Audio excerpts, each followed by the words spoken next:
বৃষ্টি বাড়তেই ফের জলমগ্ন দুবদা এলাকা। চারদিকে জল থই থই।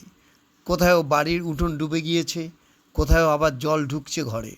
জলস্তর ক্রমশ বাড়তে থাকায় আতঙ্কে দিন কাটাচ্ছেন বাসিন্দারা।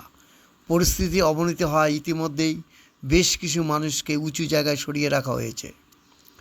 স্থানীয়দের অভিযোগ, দুবদায় বর্ষা মানেই বন্যার আশঙ্কা।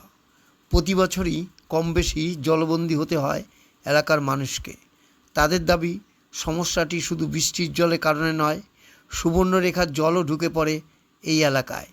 ফলে ভারী বৃষ্টির সঙ্গে নদীর জল মিশে পরিস্থিতি আরও ভয়াবহ হয়ে ওঠে।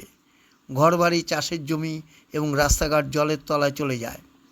বাসিন্দাদের প্রশ্ন, প্রতি বছর একই ছবি দেখা সত্ত্বেও কেন স্থায়ী সমাধান হচ্ছে না?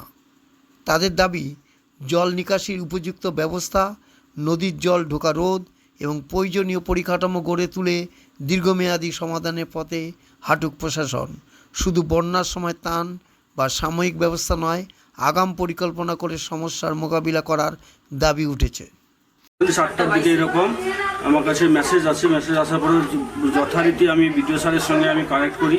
যথারীতি রাত্রে ওনার সঙ্গে আমার কানেক্ট হয় যে আমরা বন্যার দিকে পা বাড়িয়ে দিয়েছি রাত্রে, তো আপনারা যতটুকু প্রশাসনিক সুবিধা হয় আপনারা দেবেন।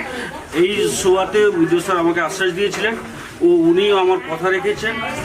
আমার বাচ্চারি জীবিতে এখানে এসেছিলেন বা কতজন কী আছে সব দেখে গেছেন, কিন্তু আমি ওনাকে রিকোয়েস্ট করে বলেছিলাম কি স্যার, যিনারা বাড়ি ছেড়ে স্কুলে আছেন ওনাদের জন্য খাবার বা একটা ত্রিপল যে সাইডে ঘেরার জন্য একটা ব্যবস্থা করে দিন।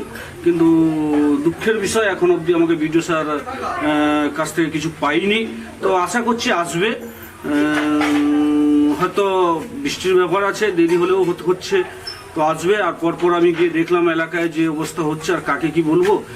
প্রাকৃতিক দুর্যোগ, এটাকে তো সবাই মাথায় নিয়ে চলবে, কিন্তু বাট একটা আশা আছে, মানুষেরও একটা আশা আছে। পূর্ব মেদিনীপুরের মুখ্যমন্ত্রী, আমরা মুখ্যমন্ত্রীর উপরেও আশা রেখেছি।